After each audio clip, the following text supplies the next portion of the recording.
Well, hello my loves, how are you all today? Welcome back to my channel, or welcome if you're new. My name is Silvina, and in today's video I'm bringing you part 2 of the classic pieces that will forever stand the test of time. If you remember, a few months ago we did part 1 of this series and a lot of you seem to really love it, so here's part 2. By the way, I will leave part 1 up here in case you want to check it out after this video, of course. So without any further ado, let's start with today's video. Okay, piece number 1 is a pencil skirt. So the pencil skirt as we know it today became popular around the 1930s, but we can see some similar approaches even before that. Although its length and materials have varied throughout the years, it has always maintained the same silhouette of straight, narrow, and form-fitting. A predecessor of the pencil skirt was the early 20th century hobble skirt, called like that because it hobbled the wearer's walk by narrowing at the hem. So you had to walk in like little steps. I can imagine that it must have been like super uncomfortable. So with material rationing in the Second World War, the pencil skirt that it was very straight and it was very easy to cut came to signify practicality. It became a very important characteristic of the wartime silhouette, which emphasized the shoulders, and it was paired with a very narrow waist and hip. As we talked about in my Dior analysis video, after the war, Christian Dior kind of revolutionized the fashion industry by introducing a totally contrasting silhouette, which was the new look, which consisted in some rounded shoulders, a very narrow waist, and a very big voluminous skirt. But in 1954, he created the H-line collection, which had a more linear silhouette that gave the pencil skirt its current characteristic and converted it into a staple in women's wardrobe. It was called the H-line because it had a more straight silhouette and also had a very defined horizontal hemline or embellishment at the hip. They also became very popular due to high-profile celebrities wearing them, like Marilyn Monroe and Jane Mansfield and Sophia Loren, which gave the item a sense of sex appeal. Pencil skirts were curve-hugging, emphasized the hip, and they narrowed at the knee, which made them the standard of refinement and feminine elegance, and they were worn by all women of all social classes. In the 1980s, the pencil skirt gained a very significant importance for working women. They were shortened above the knee to make them a little bit more comfortable to wear every day. Up until this day, pencil skirts are a pivotal piece of the professional workwear attire for women, and they are still a very popular piece not only for work but also for other formal activities outside of it, which makes it a very versatile piece. In my personal opinion, pencil skirts look flattering on practically everyone, and they look sensual but modest and classy at the same time. So I definitely think that pencil skirts will be an item that will forever be in style. Okay, item number 2 is the biker jacket. The biker jacket is definitely that type of piece that has gone through so many different eras and has been worn by so many different subcultures, so it's definitely a versatile piece that can be worn by anyone. So the biker jacket was created by brothers Irving and Jack Scott, who made fur-lined raincoats and leather coats in the Lower East Side of Manhattan in 1913, and also created jackets for the military, the US military, during the First World War. The first biker jacket was created in 1928 and it was called the Perfecto. This jacket was actually initially created for motorcycles as a practical item because it had a zipper in the front that protected them from the wind. By the 1930s, there was a big exponential growth in the motorcycle enthusiasts that had a very big demand for this jacket, and companies like Harley Davidson joined the Scott brothers to mass produce this item. Later on in the 1940s, they added a lot of different elements to the jacket that were carefully curated and had a purpose, like for example the belted hem and also the zippers on the cuffs to prevent wind from coming in, or an asymmetrically placed zipper in the front that allowed the rider to open it and close with one hand. Around the 1950s, people actually started to think that these jackets were kind of cool, and this is mainly due to the icon and heartthrob Marlon Brando, who wore a Perfecto jacket in the movie The Wild One. And as we said in the previous video, back in the day, well, it still happens today with movie stars and celebrities, but it happens a lot more with influencers. So back then, in that time, celebrities and movie stars were definitely kind of like influencers because everything that they wore, it became massively popular. By the 1970s and 80s, the biker jacket had infiltrated the rock and roll and punk movement, and it became a very iconic piece for the self-styled outsiders and rebels. So by the end of the 20th century, this subversive and rebellious image of the piece kind of died down, and it was less judged upon, especially when it entered high fashion and then mainstream and everyday wear, becoming a classic piece for, you know, the fashionistas that wanted to give their outfits a little bit of an edge. And the reality is that nowadays, biker jackets come in so many different styles and textures and lengths, and there's definitely a style that could suit practically everyone. I'm personally not the biggest fan of biker jackets. I don't think it suits my style, and I definitely don't own a single biker jacket, but I do acknowledge that it's a piece that has sustained itself throughout the times and also has been adopted by so many different subcultures, which makes it a very versatile piece, and it is a piece that will be forever be a classic. I cannot deny that. Okay, piece number 3 is a Breton top or a horizontal striped shirt.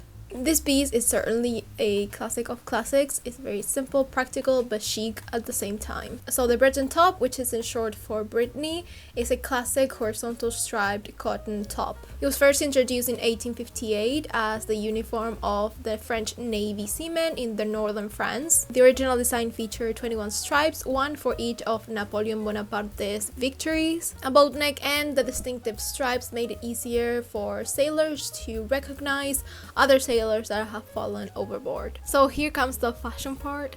So after a trip to the French coast in 1913, Coco Chanel took notice of these designs. She was inspired by them, so she incorporated the lines, the stripes, on her 1917 nautical collection. But she was also an avid wearer herself of the marinier look, which contributed to the popularization of it. So the striped top that she designed was originally made to be worn with a flared trouser, and it was a 180-degree turn from the heavily corseted fashion of the early 20th century, changing forever the path of the chic casual women's wear. As with everything, the Breton top started to be worn more and more, not only by designers like Coco Chanel or artists like Pablo Picasso, but also movie stars such as Audrey Hepburn and Brigitte Bardot and James Dean, which contributed a lot to the popularization of the marinier look. Also, designer Jean-Paul Gaultier became an ambassador of the Breton top. He included the Breton stripe in a variety of colors in every single one of his collections for more than 40 years and applied it to different pieces like shirts and dresses and tops and so many more. He even outfitted his perfume bottle Le Mail in a Breton stripe top. So this top, in my personal opinion, is like super versatile. I think it can be styled up in a more business casual look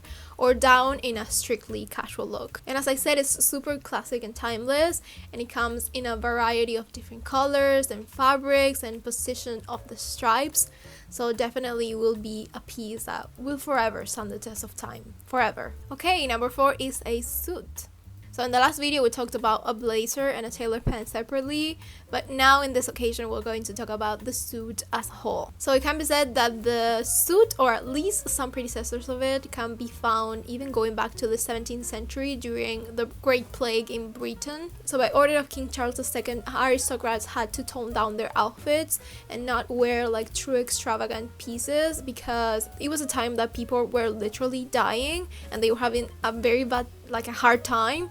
So that could put the monarchy at risk. So they started to simplify their garments by wearing kind of like a long tunic or a long coat, a petticoat, a cravat, which was kind of like a necktie, and breeches, which were kind of like short pants. Obviously, with time, this suit became more and more tailored and more similar to what we know today. So during the 18th century, the first morning suits were worn by the upper classes because obviously these pieces were extremely personally tailored and they were very expensive. These morning suits were a little more casual than tuxedos, or as they call it, dress lounge in the UK, which were actually invented after morning suits in the 19th century and became a very popular piece for dinner get-togethers and events. During the beginning of the 20th century, morning suits were still very popular for men, but don't think that these suits were actually casual for today's standards, because they were not. They actually consisted of a tailcoat, a double-breasted waistcoat, and some full-length pants. After the First World War, long coats became a little less popular and short-coated suits became most prevalent for everyday wear. Single-breasted suits became very in style throughout the 1920s, and double-breasted kind of like became the outfit of the old people, like the old conservative men wore double-breasted suits.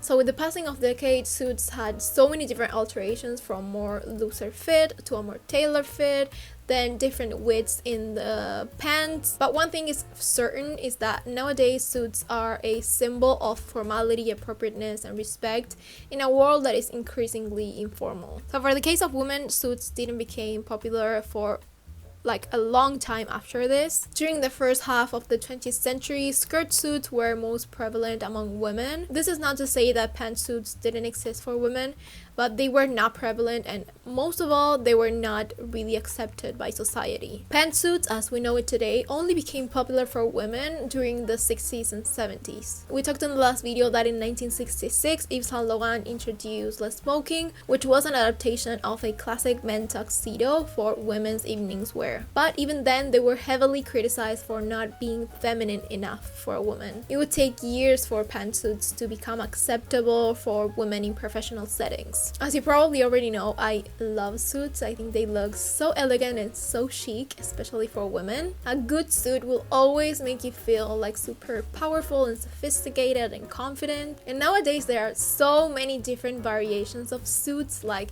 you have different cuts, different colors, different fabrics. You have more fitted and tailored suits, and you have more casual and relaxed suits. And as we talked about, they have been around forever, and even in a world where informal style is most prevalent, suits I think will never be out of style, personally. Okay, number 5 is a sundress or a summer dress. So nowadays the concept of the sundress can be worn literally in every single season with everything that you want. It's so versatile. But it was not like this in its origins. Actually, in its origins was only made to wear on summer and during holidays. So the idea of recreational travel and holidays for the middle classes didn't become a thing until the 19th century with the invention of passenger trains and ferries, and also with the cars and commercial planes that came a lot later.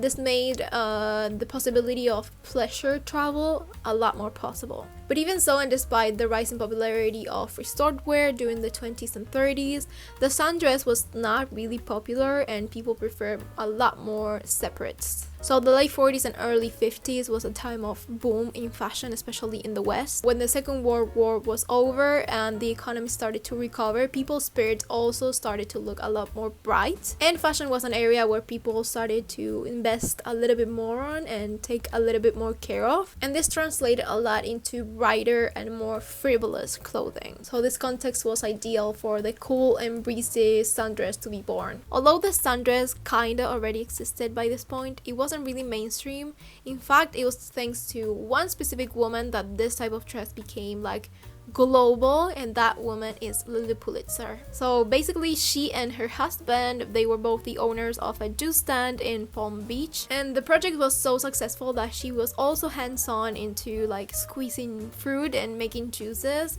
and that will actually result in all of her white dresses, beautiful white dresses, to be stained, and they would actually get ruined by the juice.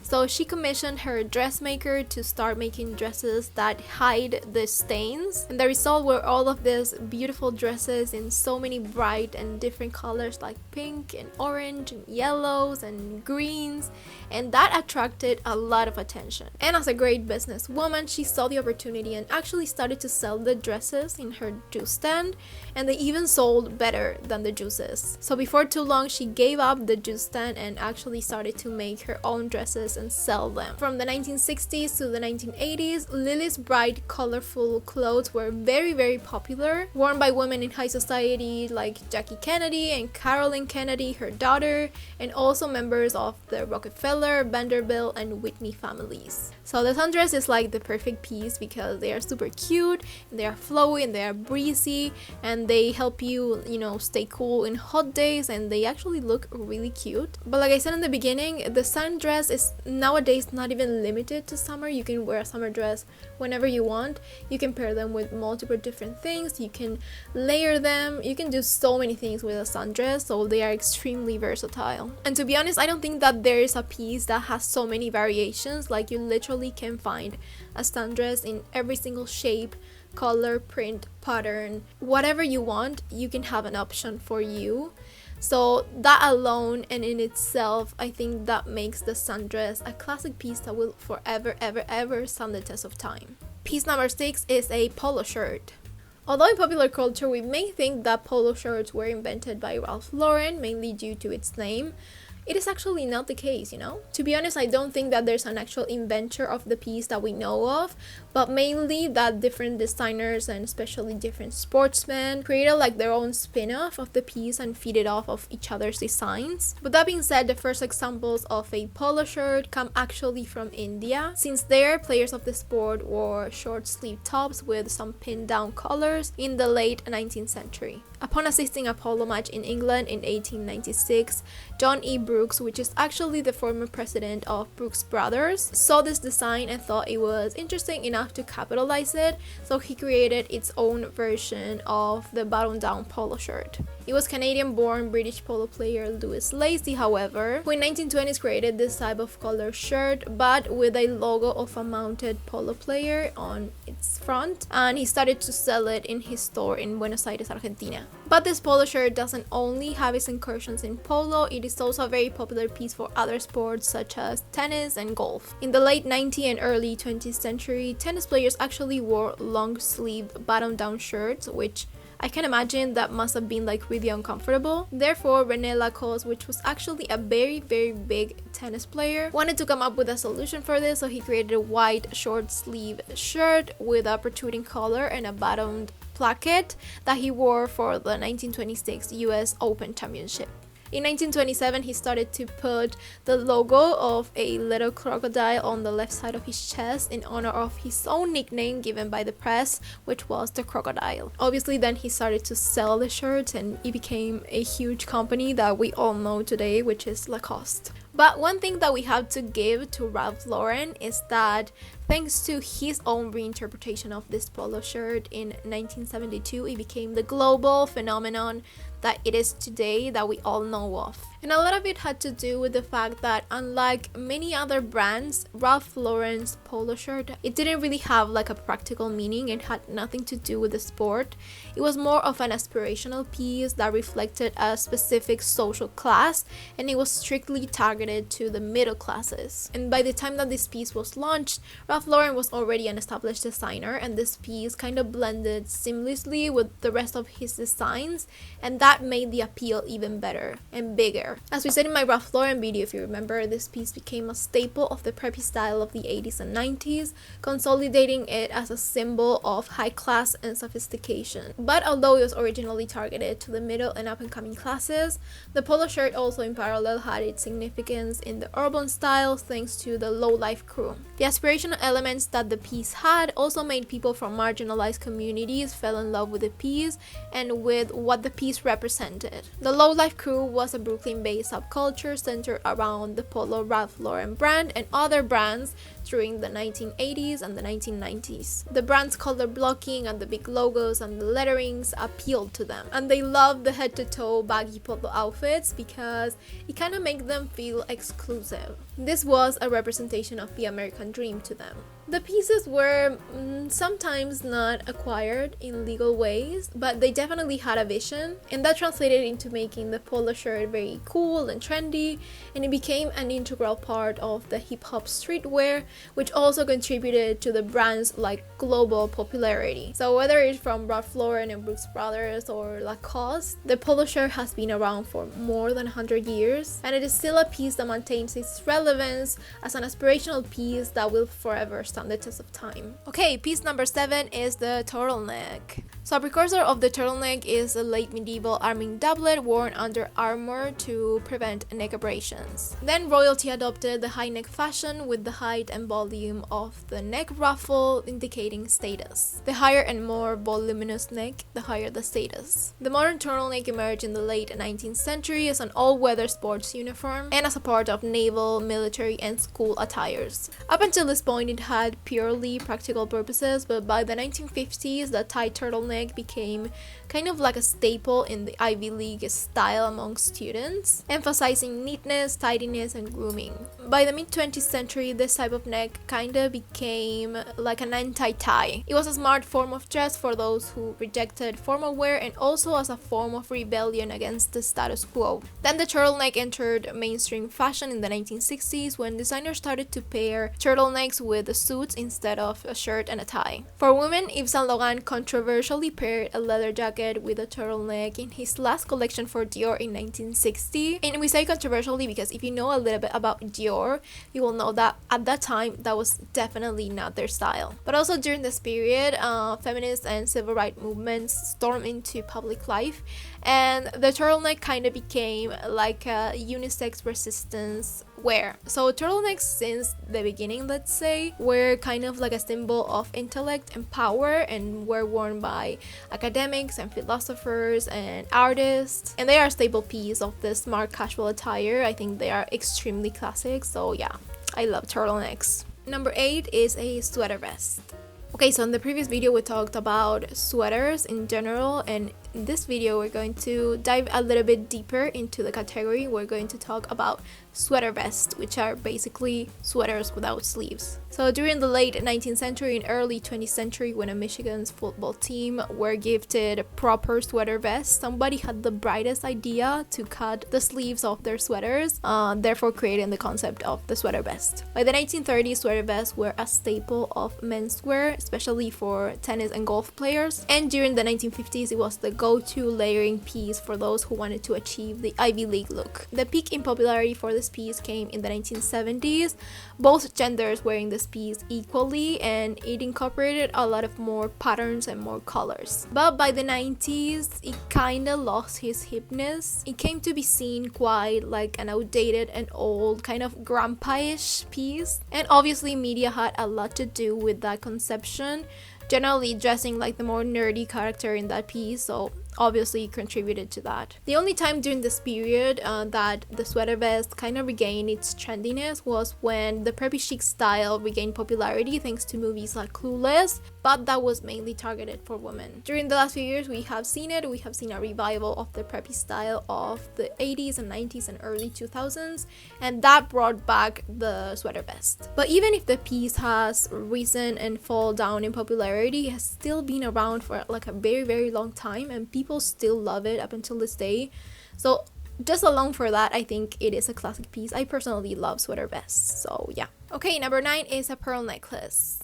Okay, now we will talk a little about accessories, and first we're going to start with a pearl necklace. Pearls are probably one of the most ancient elements we know. They have been worn as a form of jewelry in ancient civilizations long before Christ was born. Even we can say like dating back to the Neolithic, and they were gifted to royalty members because they were considered like the ultimate status symbol. The reason why is because obviously they are precious metal and they are hard to get by because their creation is very unusual. Therefore, natural pearls are so rare and therefore so expensive. In the 8th century, the Chinese pioneer in artificial pearl cultivation created what we now call cultured pearls. But the thing is that since pearls are literally natural elements that come from living organisms, it was quite hard to find perfectly spherical and symmetrical pearls. Therefore, during the 20th century, Kokichi Mikimoto perfected the Chinese implantation method and therefore created more spherical and symmetrical pearls. This ensured the regular availability of pearls and also the consistency in color, shape, luster,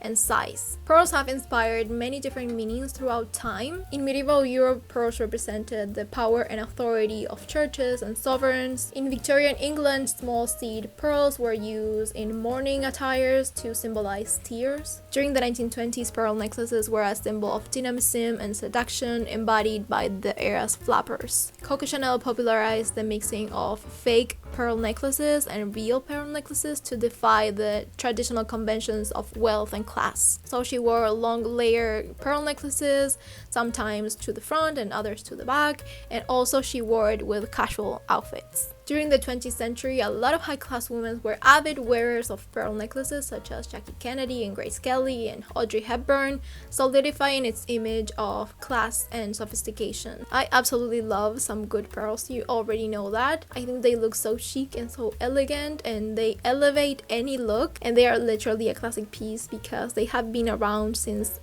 literally the beginning of time, so yeah. Okay, number 10 are stilettos. Lastly, we're going to talk about shoes, and if we're going to talk about like the most classic shoe, we can say that stilettos are that type of shoe. So elevated shoes have always been a symbol of nobility, power, and wealth. Block heels and raised platform shoes may have been around even since the Greeks. Venetian high-class women in the 16th centuries wore topines to prevent their dresses from getting wet and dragging through the mud. During the 17th century, soldiers have fought in horsebacks. They wore high heels to secure their feet. And in the 18th century, France's King Louis XIV wore red heels to signify his authority. Up until this point, heels were worn by both genders, men and women. But by the end of the 18th century, fashion was kind of seen as a symbol of female frivolity, therefore falling out of favor for men, and they were left to be worn only by women. The razor-thin stiletto as we know it today is a 20th century invention named after the Italian dagger of the Renaissance. It is said that they were first designed and invented in the 1930s, but technology back then was not developed yet to be fully possible. Italian shoe designer Salvatore Ferragamo was who paved the way for stilettos, creating the steel arch, which gave support to the shoe. Some historians also credit him with the invention of the stiletto heel, while other historians credit French designer Charles Jourdan. During the 1950s, designers such as Roger Vivier and Andrea Perugia popularized the stiletto heel, which quickly spread across Europe and the United States. In the 1950s also, Marilyn Monroe wore her 4-inch Salvatore Ferragamo heels, which helped her to consolidate her very iconic and popular seductive walk. So by the 1960s, the stiletto heel became like the choice of women when it came to shoes. The 1970s brought with it kind of like a rebellion against the stiletto, criticizing it that it restrained movement and they were kinda uncomfortable. But during the 1980s, with the feminine movement on the rise and women wanting to prove their place, they became a fashion statement for women, kinda leaving aside the image of a sex stop accessory of the stiletto. So this style survived through most of the 80s, but by the 90s it kinda disappeared since women wanted to wear more thick and block heels. In 1993, Christian Louboutin added red soles to the bottom of his stilettos, which are now a defining detail of the brand and are commonly known as red bottoms. So the stiletto had a resurgence in the late 1990s and the early 2000s, mainly due to its starring role in the series Sex and the City. This show inspired young women to readopt the stiletto into their professional attire, or even to incorporate as a feminine touch to casual wear. While the heel in the past may have implanted ideas of, the stiletto being like a sex symbol or like something to appeal to the masculine, nowadays I think that the heel is more of a representation of empowerment and liberation and playfulness. In my opinion, the stiletto is like the perfect shoe for anyone. It makes you look super sophisticated and refined, and it is also perfect to wear it in more formal environments, but you can wear it too with more casual outfits to elevate it. I personally love stilettos. I think they're great. So yeah, you guys, we have reached the end of this video. I hope you enjoyed this video, and let me know down in the comment section which one of all of these pieces is a definite staple to you. I'm actually thinking about doing a part 3 of the series, but only focusing on accessories, so let me know what you think down in the comment section. Lastly, don't forget to like, subscribe, and turn on the notifications down below for more fashion and lifestyle content, and as always, I will leave the links in the description box of all of my social media so you can go follow me there too. I hope you have an incredible rest of your day. I will see you in my next video. Ciao ciao!